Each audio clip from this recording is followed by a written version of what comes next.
Israelis love to travel, but this isn't the time for them to be stranded. 100,000 Israelis are just stranded all around the world, and there are many tourists that are stuck in Israel. Joining me is Mark Feldman, who is the CEO of Zion Tours. Thanks for taking time to really look at what's happening in this lopsided industry and one that really has been hit hard. The only thing I can compare it to is going back to 9/11 when the skies were closed. We have people stranded in Montenegro, in New York, in Budapest, all over the world. And because the airport is closed, even though we've started a few rescue flights, the only way to get into Israel is by land or by sea. And they're doing it.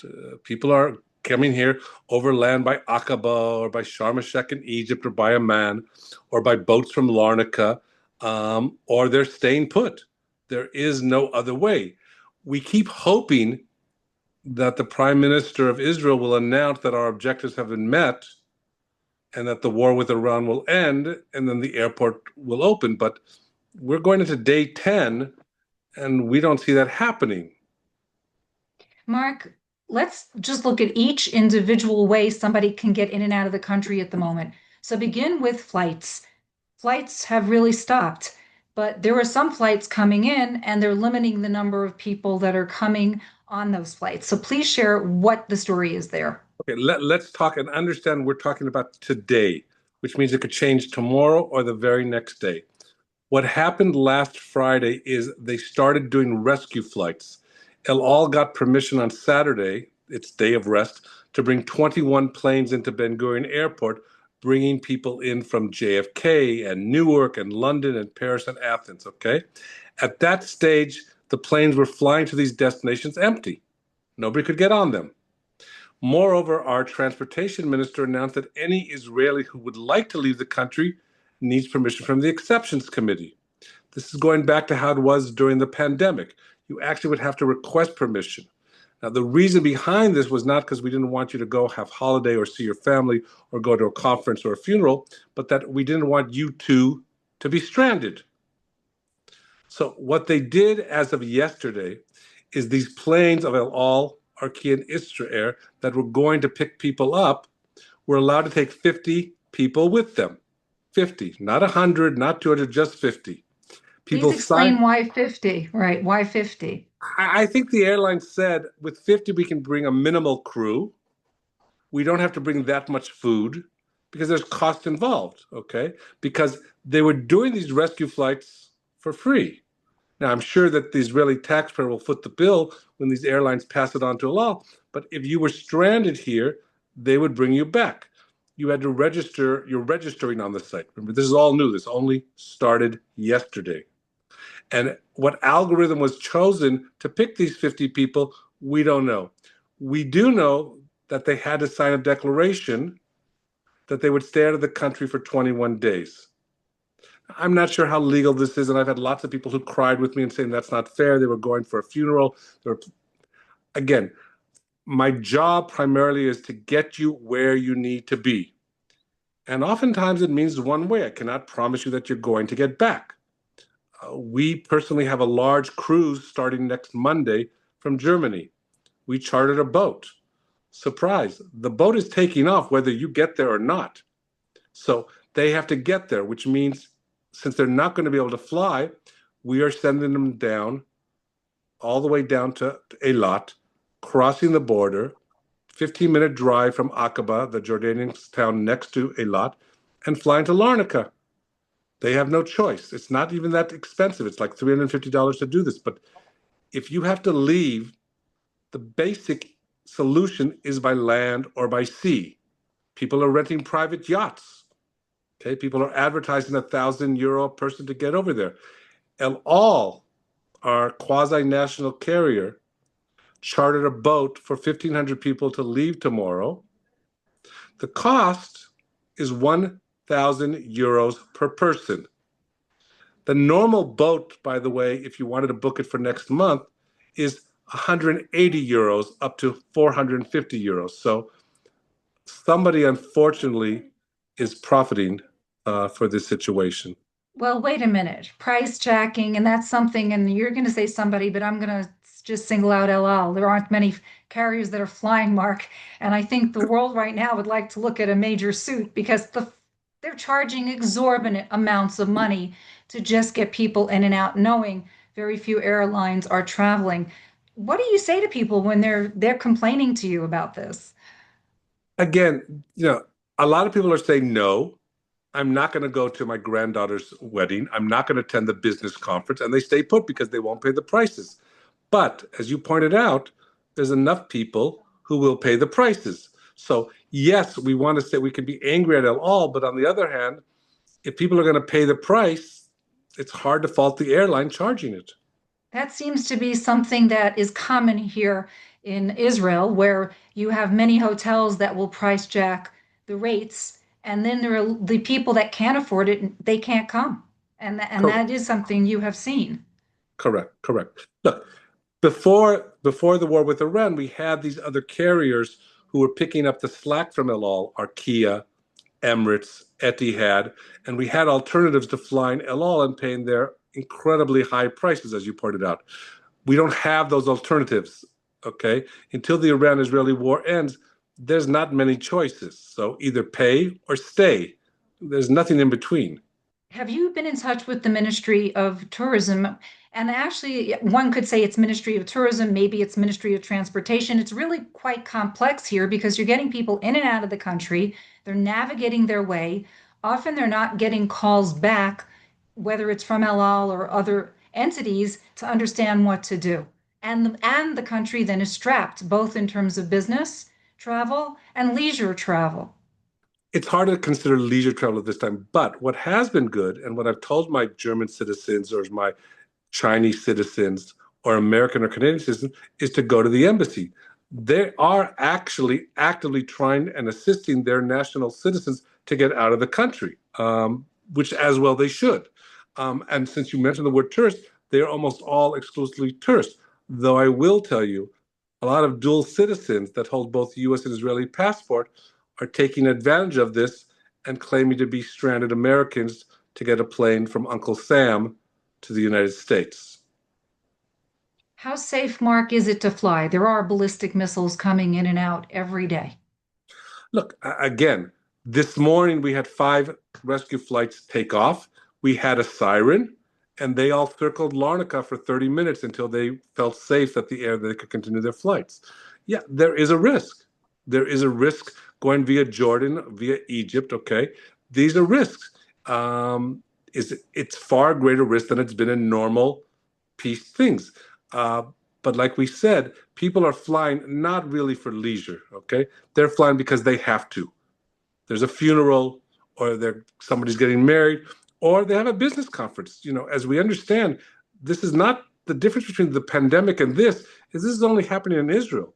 The rest of the world is going on completely normal. Okay, it's continuing. Okay, the 4th of July in the United States is the 4th of July, and they're going to be celebrating holidays. While we will still be talking, how will we get out of this country? How will we get back to this country? There is a caveat. I mean, here the United States did come into the war.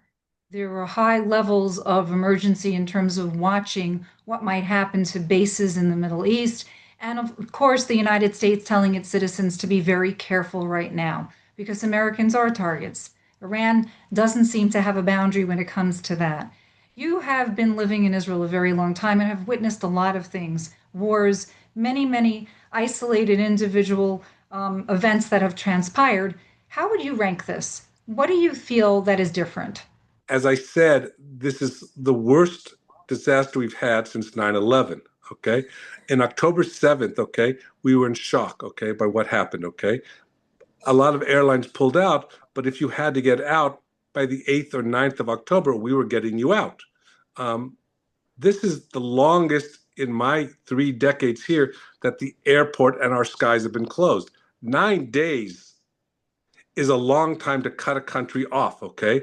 We don't have the ability of an American or a German to be able to go to another country and fly out. Our only choice is to go primarily from enemy countries, Jordan or Egypt, okay? Which, while we may have a cold peace with them, we have alerts from the foreign ministry telling us not to go to Jordan or Egypt. So what does one do? Rent a boat and go to Cyprus is what many people are doing because they feel that's the safest way. It's an 18-hour trip, okay? A lot of my elder clients say, we can't make that trip. We can't take that trip. So it's very, very unfair, which is why I started by saying I am hoping that our prime minister calls an end to the operation quickly because this cannot continue much longer. The damage to the economy is massive. You know, you're seeing me speak in my office, but of my 17 employees, the rest are staying at home legally. Okay. I'm not supposed to be here. Okay. So, how long this will continue, I can only say and pray that it will end in a few days because I thought that we had accomplished what we set out for. Let's look at the economy for a minute because tourism goes into the summer. It's the biggest season, and many people that have already planned to come to Israel, they're going to change their plans. So is it another year after having gone through October 7th and gone through really a number of years with a lull, is it going to be worse? Okay. First, let's understand when this ends, we still have a war in Gaza. Okay. We don't have a huge tourism influx this summer. Okay. We didn't have it. We had nothing for Easter. And I've got news for you. We have nothing for the Jewish high holidays or for the Feast of Tabernacles in October. People aren't booking to come to a country at war. Okay. The tourism industry is decimated, will remain decimated. You can go into any of the hotels, they're empty during the week. And on the weekend, they're filled up with the local Israelis taking advantage. I can tell you that the Orient Hotel here has got 20 families from Bat Yam, the apartment building that was destroyed from an Iranian missile. A lot of them moved to the Orient Hotel in Jerusalem. Jerusalem is considered one of the safest cities because of the fear that most Muslims won't try to bomb us because of the old city, the Al-Aqsa Mosque. Um, so tourism is finished for 2025. Can we salvage Christmas? And yet, that's how far down the road we have to go. People book well in advance. So we are already at the end of June. Summer is gone. The fall is gone. Will we have a winter? Only time will tell. Rates. What are the costs to get a ticket right now? El Al as an example. Well, again, you mean when you can buy a ticket because there you can't buy a ticket. It's again, to be fair, we're talking about trying to buy a ticket in July, okay, which is still the height of the season, okay? An economy class ticket to New York will cost around $2,500, to the UK around $1,800, and we don't have flights to Beirut or Damascus, so there is no price to compare to. It's expensive. It's a good 50% higher than what it was pre-war. But you know, having been in war for 20 months, these prices have become the norm. It's sort of like when inflation kicks in, it doesn't actually hold. Okay, we don't have deflationary things here. We have inflationary things, which is keeping the prices high, and we'll probably continue to keep it high. Hotel prices are outrageously high, even at a 30% occupancy. Okay. When I have somebody on a delegation, a congressional delegation coming from the US, and they were coming, okay, and they asked to stay on, I have to start my email saying, I apologize, but the price at this hotel is $750. Why is that when they're really more than half empty? I think part of it is that because there's no supervision, they can charge what they want. And it's sort of like an unofficial cartel, Felice, where they're talking among themselves. And if the Hilton is charging this, well, so will the Four Seasons, and so will this one. You know, none of the hotelers are saying, okay, listen, we're half empty, okay? We want to keep our employees on, so let's charge reasonable prices. It's just, I haven't seen anybody in the industry courageous enough to step out and do that. There was a time in Israel when everyone wanted to get the license for tour guide. Today, the tour guides are all doing something else. Exactly. Looking towards the future, the whole industry doesn't have the personnel to support it. So, what happens then? Look, I think by nature, Israelis bounce back very quickly. So none of us expected to be living in the middle of the longest war this country's ever had, the battle with Gaza, okay? But we know it will end. Will it end in a month or 6 months? Okay. I'd like to believe this will not be 100 years war, police, but we are not going to be around, which means that when it ends, tourists will come back to Israel. Tour guides will do the class courses. Prices will be mitigated a bit. Restaurants will reopen. Tourism sites will be there. The bounce back is fairly quickly when it's a question of terrorism or a war. People have very, very short memories. Once the foreign carriers return, whether it's the British or the Canadians or United or Delta, the tourists will come. Finally, there are many young people here through different programs like Birthright. I've bumped into many talking to them to understand what they're going through. So, what are the two questions you get from parents on both sides, the good and the bad, that might come up of great concern at this moment? Your question is quite insightful. The question on our Birthright kids or our long-term programs are from the parents. Get my kid out. The kids, aren't overly concerned. Okay, I'm sure that's traumatic, the sirens for some people, and I don't want to minimize it because it is there. Okay, and the siren goes and it's very, very high. But beyond that, they're willing to stick it out. They came here. Now, again, what we did last week, Birthright took over a ship and said 1,500 kids out, unless they signed a declaration that Birthright was no longer responsible for them. There are legal options involved. Mark Feldman, CEO of Zion Tours. Well, stay safe, and I do hope you get your tourists in and out. Most welcome. Thank you.